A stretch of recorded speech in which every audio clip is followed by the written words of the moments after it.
Absolutely. And we'll see. We'll see. Did you guys hear the rumors about BG possibly going back to Detroit? I didn't want to say anything. Or going to Cleveland? Yeah, there's a lot out there, and there's ties obviously to both. One, he's from Detroit. We know he's a Detroit guy, but the Cleveland, Jim Schwartz is there. Yeah, you know. Yeah, I didn't want to say anything, but you know what? Money talks.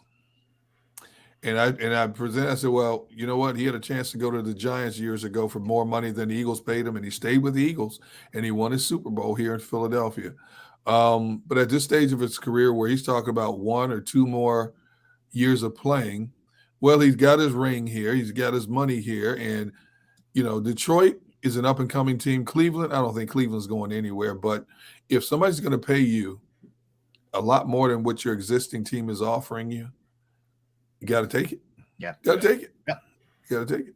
Yeah, especially if it's a huge – like if the Eagles are coming at him with like 5 – and you got one of these teams offering 12, you know, I mean, you can't even give that a second thought, man. You know, I hate to see him go, but same. If he leaves, and I hate to see him go. Obviously, I have a personal relationship, but because of his locker room presence, I mean, I've known this dude. I got to know him really his first year after his rookie year. It's when I really got to know him and watch him and study him, and I can say. He is the only player that I've ever covered in my entire four decade plus tenure in this business. His demeanor in that locker room has never changed. Even when he was going through the bad spell with the injuries, blocking people on Twitter because people were at his neck, you know, you suck and all this stuff, you're a first round bust. His demeanor in the locker room and on the practice field never changed. The way he embraces people he doesn't even know. First day of training camp, like clockwork, he comes out of the locker room, walks up and down. It's like a gauntlet. You know how we all stand shoulder to shoulder, get the video of the players coming out to first practice. He's walking up and down the row, shaking hands with people. How you doing? And embracing people. I know he's met for the first time. You know, I'm talking about media members from like places like Reading, Altoona, Johnstown. It just talks to everybody. He's never, if he's had a bad day, you will never know he's had a bad day. He got me in trouble, man. Remember during COVID, he kept getting me in trouble. Oh, yeah. Now, I know I'm not supposed to talk to players. Yeah. And the players know they're supposed to talk to me.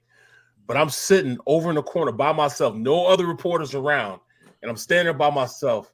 And BG, Fletcher Cox, Lane come over and start talking to me. And I see D Gun out the corner of my eye. He loud like this.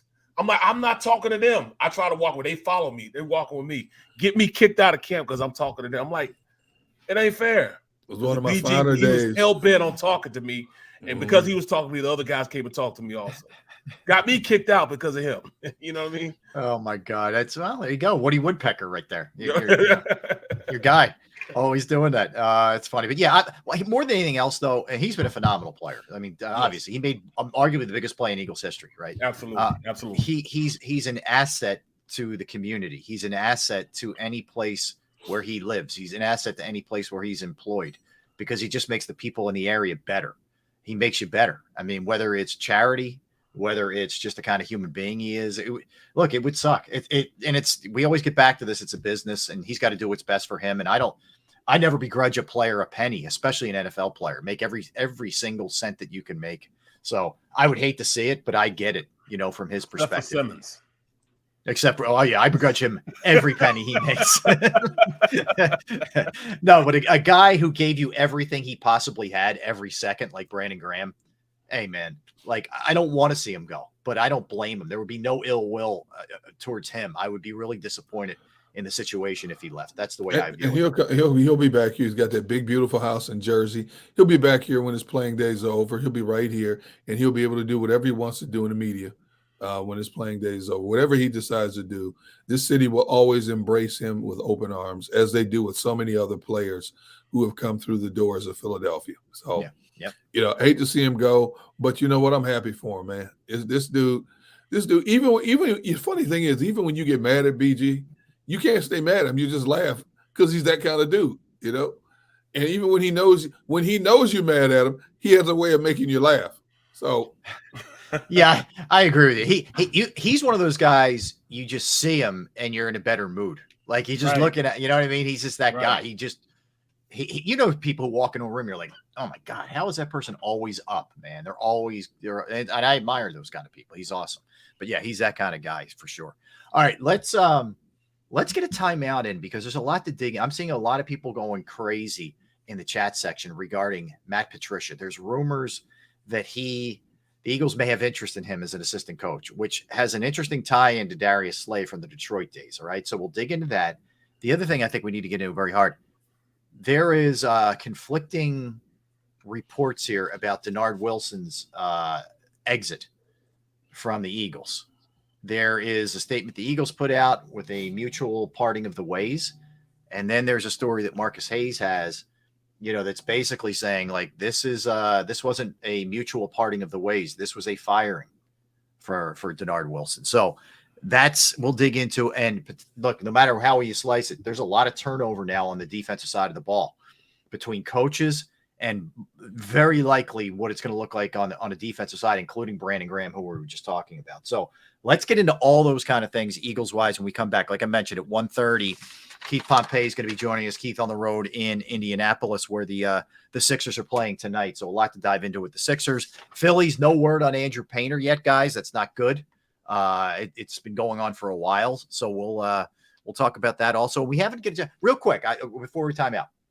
Travis Kelce, I actually watched, as much as I said I wasn't going to, I watched Saturday Night Live in part. You couldn't help yourself. Well, here's why. Yeah, because I'm just nuts, but also because I was watching the Sixers. Sixers ended like right around that time. And then I flip over. And I got to tell you, I thought he was awesome. I thought he was tell really me you good. Weren't going to watch? Didn't you say you were not going to watch? Yeah, I did. I did. See, I didn't watch because I told you I haven't watched SNL since the early to mid 90s. Yeah. But I did see the clip. The one clip I saw was where he was talking about, hey, my family's here tonight. Jason was there with mom and dad. Yeah. And he goes, Jason agrees with me that, it was a good call. It was a good call. And you see Jason's face getting more and more serious. Yeah. And Jason is so happy for me that I won. And Jason's face gets more serious. Yeah. And I'm sitting there dying laughing watching this clip. And, that was Rob the opening monologue. It was funny. Okay. Yeah. And you and I were talking about it before the show. You believe I agree with you. I believe it was staged. The facial expression from Jason. Totally. Dude, that was hilarious. He said it was really awkward because our mom drove us to the game and she had to drive us home in the minivan. And it was really awkward for the two of us driving home in the minivan together. So that was pretty good. And I'm telling you, and Jason was in like two other skits that were really funny. Like he stole the show with his cameos and you knew he was going to. But I give Travis props. He was good. He wasn't nervous. It was funny, man. I'm telling you, it was. And I don't watch, like I said, I don't watch much of SNL anymore. But I thought it was good. The writers did a nice job with the stuff, so it was good. I enjoyed it. All right, let's get a timeout here. We'll come back and we'll talk Eagles. We'll dig into what happened with Denard Wilson and the Matt Patricia rumors. Plus, there's a lot of other stuff that we'll get into. Don't go anywhere. Derek Gunn, Barrett Brooks, Rob Ellis, Sports Take, JAKIB Sports YouTube Network on this Monday. Let's talk about Jim Murray and Principal Financial Group because look, finding the right person to trust with your finances is critical. You work way too hard to put your money in the hands of the wrong person. But I can tell you from personal experience that Jim Murray and Principal Financial Group are people that I trust, whether it's retirement planning, 401k review, insurance review for you. If you're trying to set up employee benefits, you got a new business and you're not really sure how to go about that. That's another area that Jim can assist you with. I know I've entrusted my IRA, my 401k rollovers to Jim, and I couldn't be any happier. You will be too. Give him a call, 610-996-4751, 610-996-4751, or you could email him as well, Murray, MURRAY.Jim@principal.com. That's Murray.Jim@principal.com.